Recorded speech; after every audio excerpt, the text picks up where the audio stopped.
Na celjski areni Petrol je potekal še en štajerski derbi, tokrat med domačim Celjem in Rudarjem iz Velenja.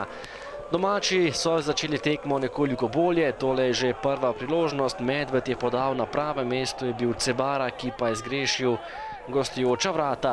Še ena priložnost potem za Velenjčane, ki so prevzeli pobudo. Zadel je Firer, vendar tole je bil prepovedan položaj, povsem pravilna sodniška odločitev, kar nekaj metrov je bil tokrat prehiter Ivan Firer. Še ena samostojna akcija tega nogometaša, tokrat je streljal daleč, vendar zgrešil vrata Matica Kotnika.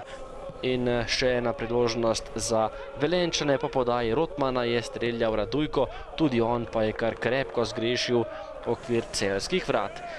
Sledil je prosti strel za domače Grofe, podaja pred vrata Vrhovca, žoga pa je oplazila Rapnika, na pravem mestu je bil vratar Rozman. Do konca prvega dela še nekaj lepih priložnosti. Po protinapadu Velenjčanov je meril daleč Rotman, zgrešil vrata, tudi Bajde je poskusil oddaleč in tudi on ni bil dovolj natančen.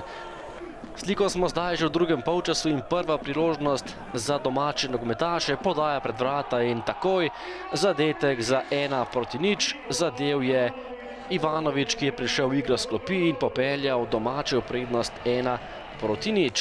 Velenjčani so potem napadli vrata Celja in to tudi uspešno. Najprej sicer po predložku Jeseničnika Bratanovič, visoko prek vrat, še ena lepa podaja Radujka, do strela je prišel Klinar, bil pravzaprav sam pred vrati, a na koncu streljal točno v Kotnika in ostalo je pri minimalni domači prednosti. Nato je preigraval še Bratanovič, podal proti Rotmanu, ki je meril kar krepko mimo gola. Pritisk Velenjčanov pa se je obrestoval po dobri uri igre, odlična akcija Rudarja, oddaleč pa je z mojstrskim strelom zaključil Bratanovič in izenačil na 1:1. Prav gotovo gol vreden ponovnega ogleda.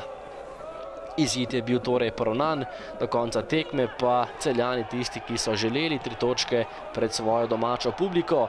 Najprej Cebara pripravil vse skupaj Ivanoviču, ki je zgrešil vrata, še ena podaja pred vrata Ivanovič je bil nekoliko prenizek, nato pa še Bilali strelom oddaleč. Celjani so bili izjemno blizu zadetka, ki ga na koncu vendarle ni bilo, in še globoko sodniškem podaljšku tekme Gneča pred vrati, Žitko pa je bil zadnji, ki je streljal, a na koncu odlična obramba Rozmana in ostalo je pri delitvi točk. Obe ekipi sta bili blizu zadetka v kar nekaj priložnostih, ostalo pa je pri delitvi točk in izidu 1:1.